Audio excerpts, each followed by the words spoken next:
I'm really happy to be here for the second episode of the check-in. I think before we get into this thing in earnest, I just want to say because we are having an intimate conversation. Yes. I think I speak for you, and I want to hear from you about it. But like, I walked away from the first episode last week, and I felt so enthused by the fact that it obviously was a conversation that meant something to somebody, but also Yeah. having a friend to check in about this and also talk about an aspect of these things that most people don't talk about or are afraid to talk about. And I just want to say thank you for that. And I'm so excited to be back after it.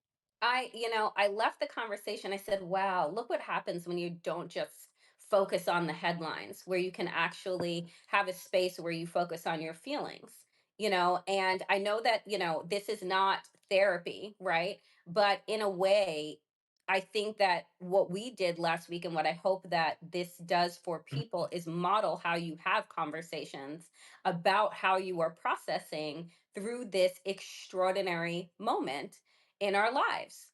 Because to try and again push through, ignore it, pretend that what's happening isn't happening, and just continue to get along for the get along, um, will have its damages later on, right? Like pretending things are not happening, then they creep up on you.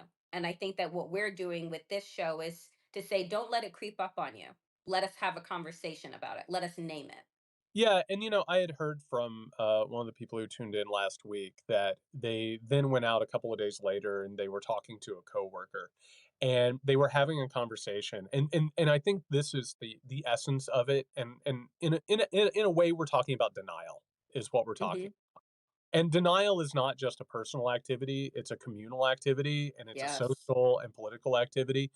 And they said that they were talking with a coworker and they found themselves talking to their coworker and they got into like the normal sort of rhythm and pattern of, can you believe this person did this? Can you believe the boss said this? Can you believe this project? All of that.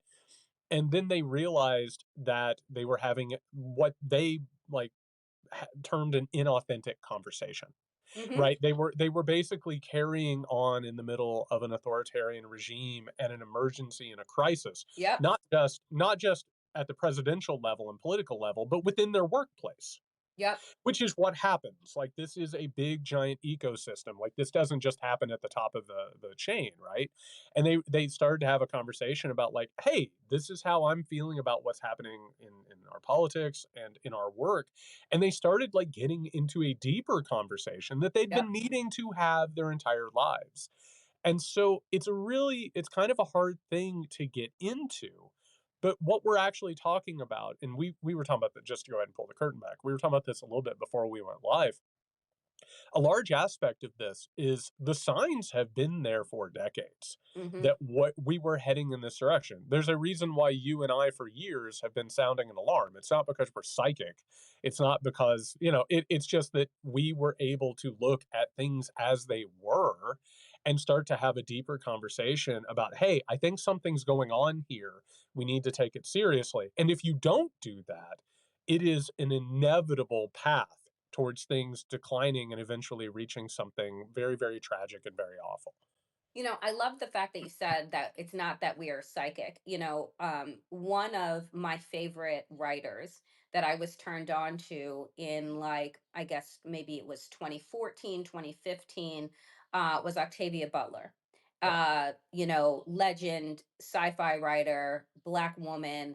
And Octavia Butler, people had said, as they're now, for the first time, it was in 2020, that Parable of the Sower hit the New York Times bestseller list. This is now like some 30 plus years after it was initially published in 1993.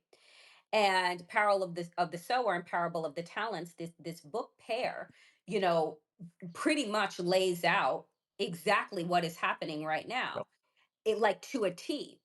And when asked, right, about it before her death, she said, I'm not a psychic. All I did was look at the problems that society was neglecting, and I projected 30 years into the future. If we That's it. didn't deal with X, Y was going to happen. Yep. And so it doesn't take, right, a psychic, right, to say to you, like, this is going to happen. It's like, if you ignore these things that are ever present, that are showing you a red flag after red flag after red flag, then you cannot be surprised, No. right? When you wake up one day and you don't recognize where you are. Because we've been trying to alert you. The earth, for instance, has been trying, right? We've gone from historic fire to historic fire to historic hurricane to historic tornado season, et cetera, et cetera. The earth is saying, I'm not okay, I'm sick, and those in power say, keep digging, keep tearing it down, keep taking until there's nothing left. And so I think in this moment where it's like we are at the United Nations of red flags, right? They are all present. It's like, so now what? We're here, so now what?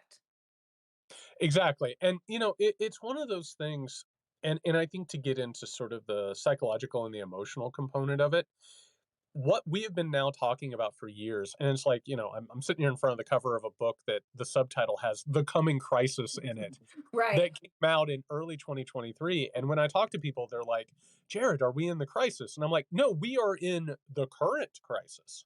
Mm, There are more crises that are going to come unless you take care of these things." And the entire point of it is this: the psychological emotional component of it, and this has, and I'm sure in my life and in your life and the people who are watching and listening to this, their lives, there has been one thing after another, that there was a moment where you chose to confront a discomfort, yes. or you didn't look at the discomfort, and then inevitably later on there's a worse discomfort, right? Like it Hmm. doesn't just go away. Like it increases and it gets worse. And authoritarianism, fascism, whatever label that we want to give it, it's not just something that somebody gets on a stage and says some things and Hmm. puts together a program. It is an ideology and a political project that is a rolling, boiling mental health, emotional, and spiritual crisis. It Yes. feeds off of rot, it feeds off of delusion, it feeds off of a worsening circumstance. And for the record, it doesn't just feed off of them, it accelerates them. And Hmm. eventually, what happens is it goes into a dysfunctional cycle. You could call it a bender if you wanted to. You could call it a self destruction spiral. A death drive is what a lot of people have sort of leaned into it. But it is about recognizing one moment after another. Oh, this is the moment where things can change. This is the moment where things can change. This is the moment where you can wake up and have clarity and say, enough is enough. I don't feel good. Obviously, this isn't working. Something needs to shift in some type of way. And America, and I think you and I sort of touched on it last week. We talked about how one of the defining American characteristics is not having to remember, right? Yes. This is a Yep. country this is a country where, we don't actually make anything anymore except for delusion and grandeur, and that's it.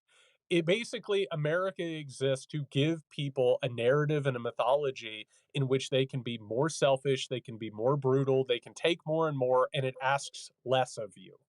And what we're dealing with right now is the inevitable conclusion of living a life and having a country that works this way. And it's inevitable. You don't even have to predict it.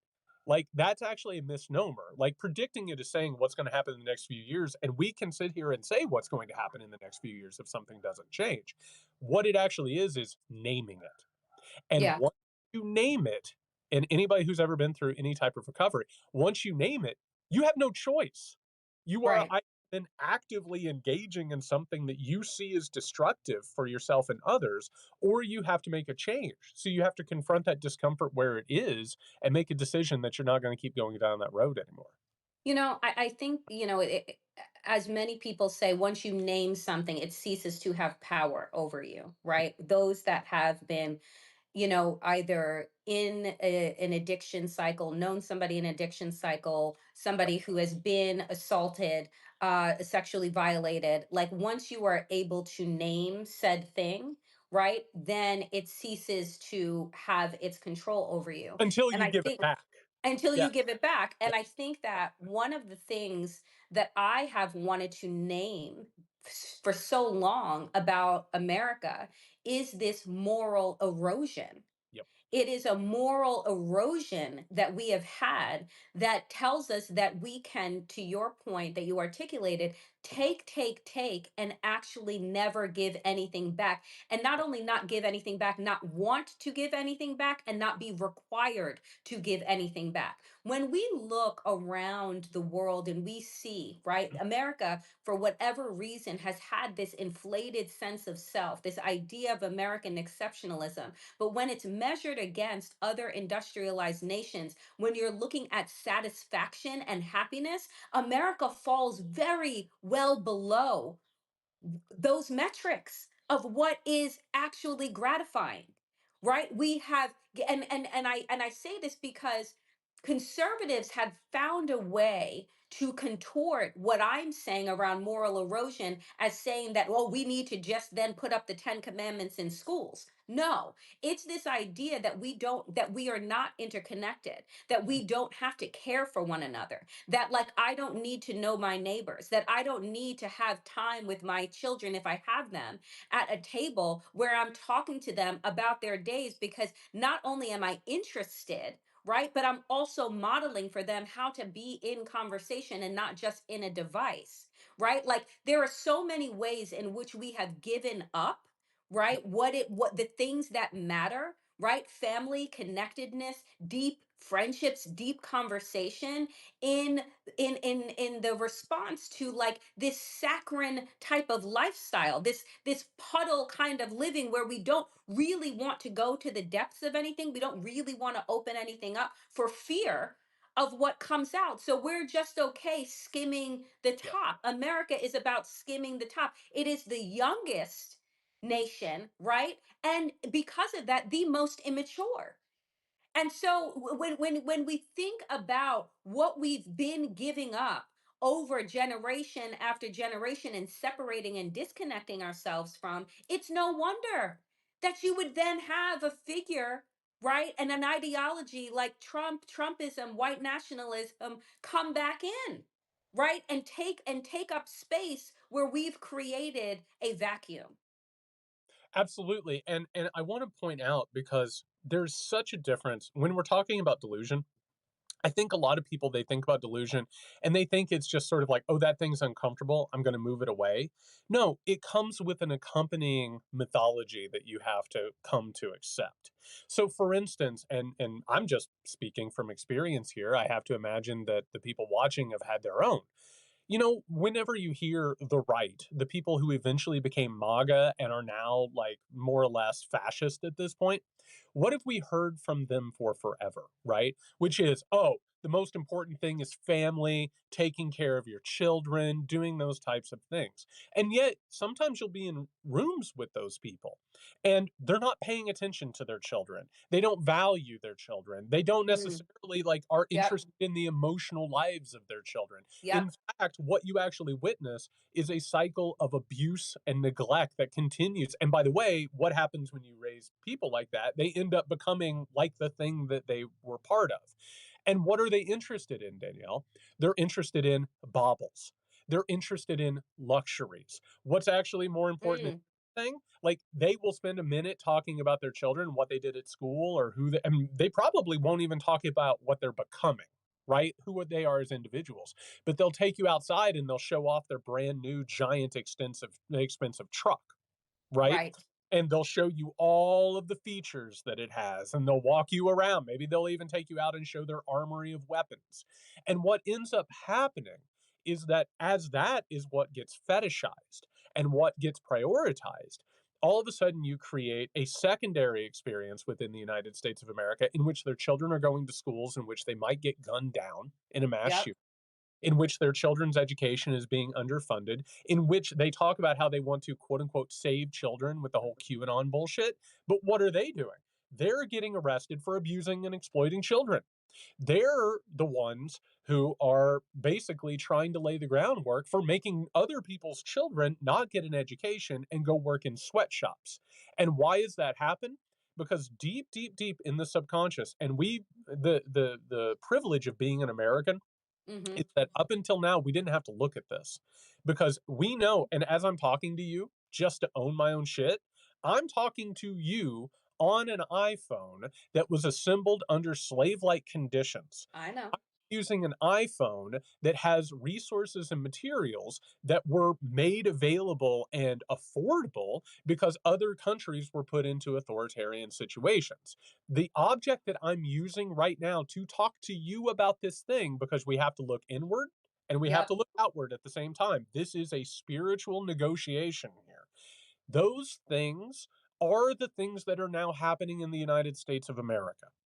And those conditions that we have allowed to happen outside of there so that we can be privileged, so that we can be comfortable. And we talked about this before we began. We have mortgaged so much of our future for Mhm. ourselves, for our children, for our grandchildren, for future generations that we will never meet. We have mortgaged so much of that so that we can have cheap candy that is made using cocoa that was harvested by people who are enslaved and kept indebted and do not have rights. And what do? We complain when the price of that candy bar goes up 50 cents, right? That becomes the largest thing. All of a sudden, maybe I need to vote for an authoritarian who will suddenly take care of the problem. But what are they doing? They're making the problem worse. And so, what we've actually done, and it's a hard thing to look at. I mean, it's very uncomfortable, and you have to be able to be vulnerable and you have to have some self reflection in it. What we've actually done is we've mortgaged everything for nothing. And For when you start nothing. for nothing, and when you take a look at that, and when you really look at it in the face, it becomes very obvious that that delusion is hiding something, Danielle, and that is hiding a pain and an emptiness that makes it capable for authoritarians to take advantage of that pain and that emptiness because they will at all times, and this is the entire essence, the je ne sais quoi of MAGA, which is you don't have to think about anything. You don't Yes. have to consider anything. You don't have It's why they refer to him as daddy. as It's daddy. why you have Yep. seen grown men refer to another man as daddy And because just add, they don't want to have to think he father quote unquote knows best. we have gotten it wrong on what the authoritarian mindset is. It is the illusion of power, but it is the freedom of unagency. Yes. It's the idea that you will become more powerful and you will become more rich.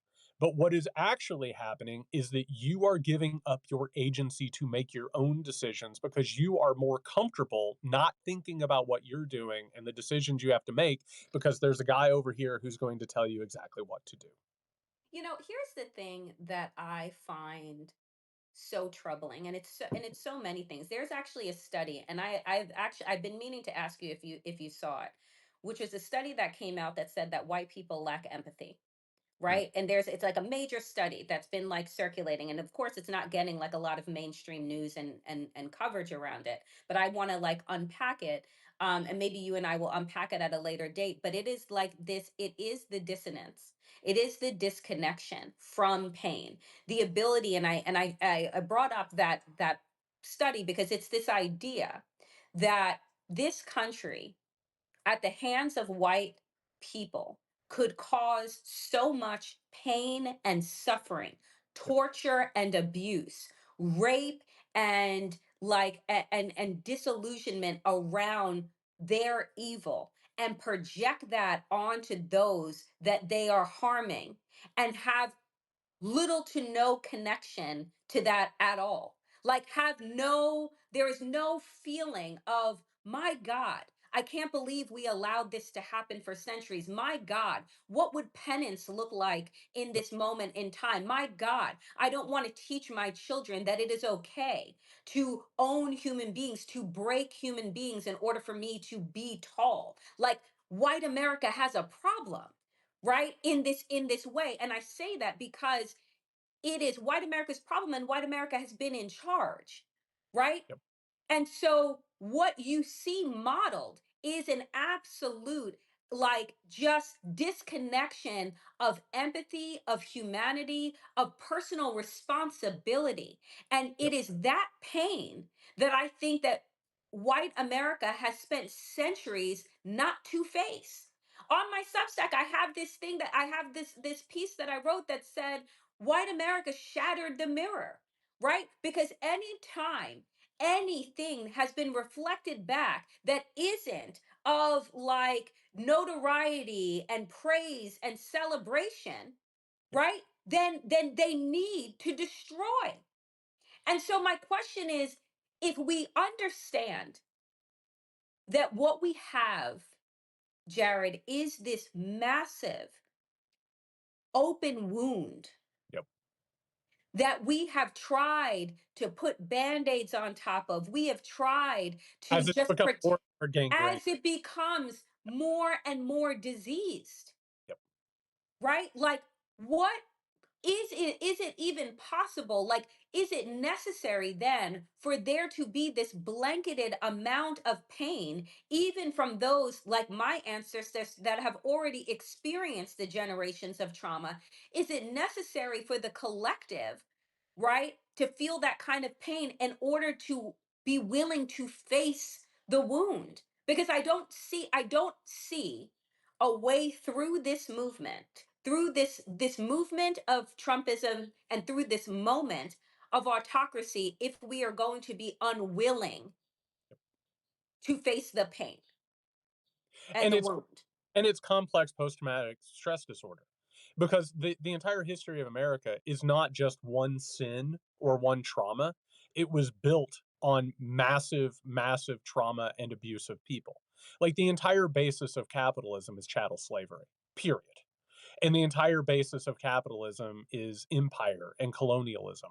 There's a way that all of this came together to create currency that could like hold up everything. And by the way, like, when it started, some people had everything and some people had nothing. Right. That's an issue. But then you can even look at the trajectory of this country. We haven't even dealt with COVID. We haven't even dealt with the fact that millions of people died. And for the record, what do? They get rid of stats and figures. We don't know what swine flu is right now. We don't know what bird flu is. We have no idea, because what happens is the authoritarian, they don't take care of the problem. They take No. care of any discussion of the problem. Yep. And what you just brought up in terms of whiteness is something that we all need to take a look at, because there are factors of this, and it gets used by the right? Because it turns into a grievement and it turns into the feeling of loss of power. We all like have been complicit in so many different things. Mm-hmm. And that's a hard thing to say, because it's much easier to have a narrative of your life in which you have either been the hero or you have been the victim. Yep. That and for the record, this entire movement is based on the privilege of being the victim, right? Whites are the ones who are actually being discriminated against. The right is actually being censored or being taken advantage of. It's flipping the narrative so that they can have the power of both the abuser and the victim, which is something that happens in these scenarios. And the rest of us, and for the record, like, I'm not just talking about the Republican Party. I'm talking about No. the Democratic Party. I'm talking about moderates. I'm talking about liberals. I'm talking about the whole enchilada, because what we're discussing right now is not just a partisan problem, it's a human problem. Yes. So for anybody, even now, you can recognize what Trump is and you can recognize what MAGA is, and that this is wrong. And it is definitively wrong. But the reason why we are so repulsed by Trump and the people around him is because we see in them the worst of us, That is it. the moments that we have fallen short, the moment where we didn't live up to our own idea of who we are. And I'll use a quick example of this. I retired from academia a couple of years ago, and when I was in academia, like, there were moments where like I was fighting for people who were less advantaged. I was fighting for people who didn't have tenure. I was fighting for staff members, all of that. But you know what? And I assume that you've had this feeling as well. There are moments where it feels like the sun is shining on you. There are moments where the powerful look at you and they're like, I see something in you. And you get Mm-hmm. brought into the inner circle, Yep. right? And all of a sudden, the power maker, the holder of the power, looks at you, and like all of a sudden, you're in a closed door meeting with a decision maker. And guess what happens as an individual? That feels good. Yep. it feels good in the moment to have these moments of privileges. And I'm not just talking about like working with a boss or an administrator. I'm talking about what we just got into, which is being an American. It's being part of a denomination that basically imparts on you special privileges and protections. And now that things are changing, those privileges and those protections are being taken away and being hoarded in a certain way. So that feels bad, right? And there's Hmm. that feels bad. But in order to fight it, we have to take a look in the mirror and recognize where we have benefited, where we have gotten those privileges because we just happen to be born in a certain boundary, and also how we have interacted with individuals, within relationships, within our workplaces, within our communities. And we need to understand, oh, wow, taking stock and inventory and being honest about things and going back to what we were talking about, naming it so that Yes. you can change it. That right there is the difference between joining an authoritarian movement and not thinking about anything, being a moderate and being like, I feel a little weird about this, but also I'm going to keep my head down because I want to keep what I have, and being a person who is actively fighting this shit and saying, we need something better. We need to learn from our mistakes and do something different. And that inventory and that honesty within self, that's everything. That's the antidote. That's the elixir to this thing, but it is not comfortable, and that's why a lot of people don't feel comfortable with it. You know, it's funny because somebody in the comments said, you know, we are all complicit. We need to talk, you know, talk about yourselves because we are all part of the problem. And that's the thing, is that even in our conversations about what MAGA is and what they have become, and our desire to deny them because it is the darkest parts of ourself that we don't want to give light to, we actually have to understand and see and examine our darker parts, Yep. right? This idea that we can Shadow now, by keeping right? track. Yeah, that we look at them and we say, oh, well, at least I'm not that, right? Like, oh, you know, we stand on and put ourselves in this place of, well, at least I'm not that.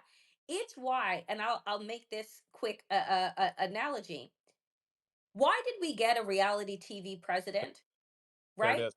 There it is. Why did we get a reality TV president? Because we Yes, decided to yep, watch and intake reality TV that yes, made us feel better about ourselves. By yes, watching the worst in other people, we right, could then sit pious on our couch and say, well, at least I'm not them. At least I'm not that. And that became a part of who we have become, right? And it was like this denial of digging into our dark things, right? yep, By watching it projected for us someplace else. And so I'm like, what is absent and what has always been absent is deep needed reflection, right? yep, It isn't just about, oh, I'm a Democrat, so that means that I'm better, because the Democrats are fucked up, yep, right? Like, we're not just here because of one party. We're here because of everybody's involvement or lack of yes, involvement in the process of what it means to be a responsible citizen, a responsible human, yep, right? And so in this like, we can't just look and say, oh, well, it's those 77 million that voted for Donald Trump. There were also millions that sat home, and there were also millions that were questioning whether or not Kamala Harris was a valid candidate, right? You have got to examine your own prejudices and your own shortcomings and not believe that somebody else is, oh, well, at least I'm not them. So if you're not them, then who the fuck are you? What are you doing? What is your work? What are you unpacking?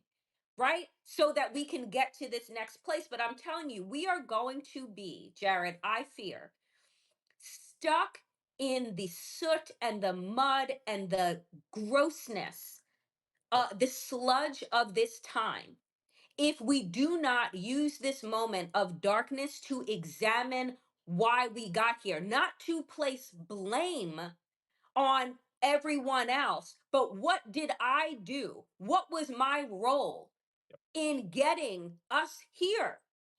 That to me is work and reflection that we never see happen.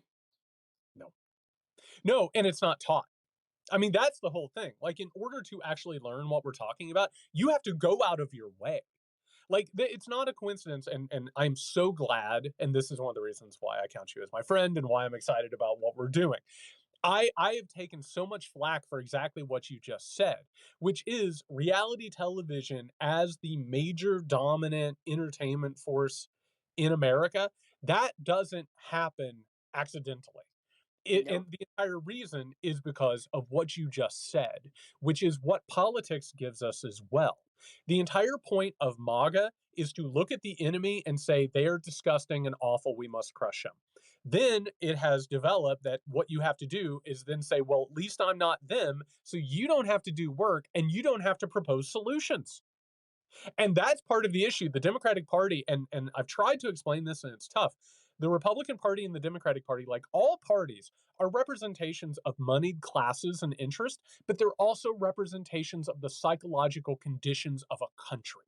Come And on. so, what we are choosing, and we've been choosing for decades now, it is the difference between unchained, gleeful, unexamined cruelty and Mm. a semblance of examination. It's saying, and tell me if this sounds familiar from a Democratic politician running for office, there is there are problems and we need to take care of them, but don't forget that America is the greatest country on the face of the earth. Yep. And that right there has held us from expecting better, from fighting for better. At least we're not them. And what ends up happening is a toxic interaction and a toxic cycle between these parties that makes the delusion that we're talking about not just sustainable, but also the omnipresent feeling within the United States of America. And now we're looking up, and this is a powerful thing. It's a moment of clarity. And Yep. we're lucky that Donald Trump is Donald Trump, that Elon Musk is Elon Musk, and that all of these people are unabashedly disgusting. We're very lucky in that regard because it gives us a moment to not just say, we don't want to be those people. Now we have a question, which is, who do we Who do want we to want to be? be? And that question is one of the most frightening questions that a human being can face. But at the same time as being frightening, it is the most freeing question Hmm. because we can leave behind this baggage. We can leave it behind like so much mud and so much dirt and so much grime, but we have to be willing to. And we have to be willing to go on that journey, that very, very frightening journey, which is I need to take stock of what happened, not to destroy myself, not to enter shame, not to go ahead and enter some sort of a spiral, which is what MAGA wants us to do. Yep. What we need to do is look at that, heal from it, recognize where are the places where I have fallen short, how do I want to be different moving forward, and how am I going to do that? And what avenues am I going to take? And if this sounds all emotional, it is emotional, but Yep. it's also political because politics should be an expression of that. They shouldn't be navigating through denial and through bargaining. That's not actually how this should work. How it should actually work is making a decision about where do we want to go? How's it going to be better for me? How's it going to be better for people that I will never meet? And knowing that that interdependence and that healthy ecosystem that we're talking about is the only way forward, period. I mean, amen. Amen. And, again, I'm so happy to be in conversation with you weekly because I think that it is so important. Folks, we are having the check-in not because Jared and I think that we have all the answers, but we have a lot of questions. And the questions are where we need to start, right? Which is, you know, who do we want to be? Right? How do we want to get there? What work is it that we see that is our work to do as individuals on ourselves, in our communities, inside of our families? Like, what does that look like? Because that creates a ripple effect, Yes. right? Like that to me, it's like when folks say fear is contagious, courage is contagious, right? And the courage to look within is where I think that we need to be in this moment, which is not just, again, laying all of our issues, our problems at the feet of Donald Trump and Elon Musk and these people. They are evil. We understand that, right? But what eroded in our foundation and our values Yeah. as a country that allowed these people to be a possibility, To even sniff power. That's the right? issue. Yeah. Yeah. That is the issue. And if we are to figure out a way through, these are the questions that we have to spend time unpacking and digging and unearthing so that we never get to this place again. There is a reason, and I'll say this and then I'll turn it to you, Jared, to close. But there is a reason why post the Holocaust, post World War II, that the Germans have spent generations educating Yeah. all of society, right, on the evils that took place on their soil. There Yeah. is a reason why they have made it a part, the integral part of and fabric of who they are.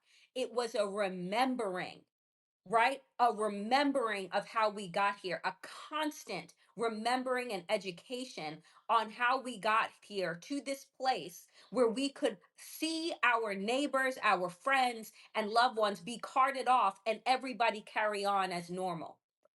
That we have to teach all of the aspects so that we never come back to this place again, so that we don't ignore the flags and the signs, because now we've been educated to spot them from a distance. It is this phase of America that, if any part of America is to survive, it is going to be about what we choose to learn and see and really process in this moment, and how we teach future generations going forward. I couldn't put it better myself. And I just want to remind, and first of all, my friend, I'm so glad that we're having this conversation. I cannot tell you how just happy I am that we're talking about things that you're not really hearing anywhere else. I just want to remind people that, like, this type of inventorying, this type of healing, this shouldn't be self evisceration. This shouldn't be ripping at ourselves and gnashing at ourselves and feeling shameful. Like, this can be a moment of healing and progress. And that's what it should be. And not just what it should be, it's what it must be if we're going to make any sort of a difference. So be kind to yourselves, be empathic to yourselves. You are in a place where you can now look back on all of this. You might not have known. That is a fair thing, that you might not have known about this, but you know it now. And Hmm. that's the difference. And so you can't go back in time. You can't change those things. They happened. The way that we all lived, we were raised, the society that we were a part of, it put us on cruise control, is what happened. And the cruise control took us over a cliff. But the difference now is, you know now. You see it now, you feel it now. The next choice that you make after you're done watching this, the next choice that you make tomorrow morning, drinking your coffee, how you interact with a person, how you show up with other people, that's where you make the fight. It's not just a political fight, it is a personal fight every single day. And it's going to be clumsy, and Hmm. it's going to be awkward, and progress and healing is not a straight line. There are going to be days where you are better than you are other days, especially under an authoritarian regime, because we're all under it now and we're Yeah. all being abused by this thing. So there are going to be days where you nail it, there are going to be days where you fail, but it's the awareness. It's the awareness and it's the willingness to change. But my friend, I couldn't thank you more. I can't wait to talk. I I could not thank you more. I thank all of you that tuned in. Jared and I are having these check-ins every week, Wednesdays, 12 p.m. Eastern, to just be in conversation, ask questions, move things forward, feel our feelings, as my mother says. And we hope that this encourages you to have check-ins with those in your life as well. So be well, my friend. Be Until safe. next week, be safe. Bye, everyone. Bye.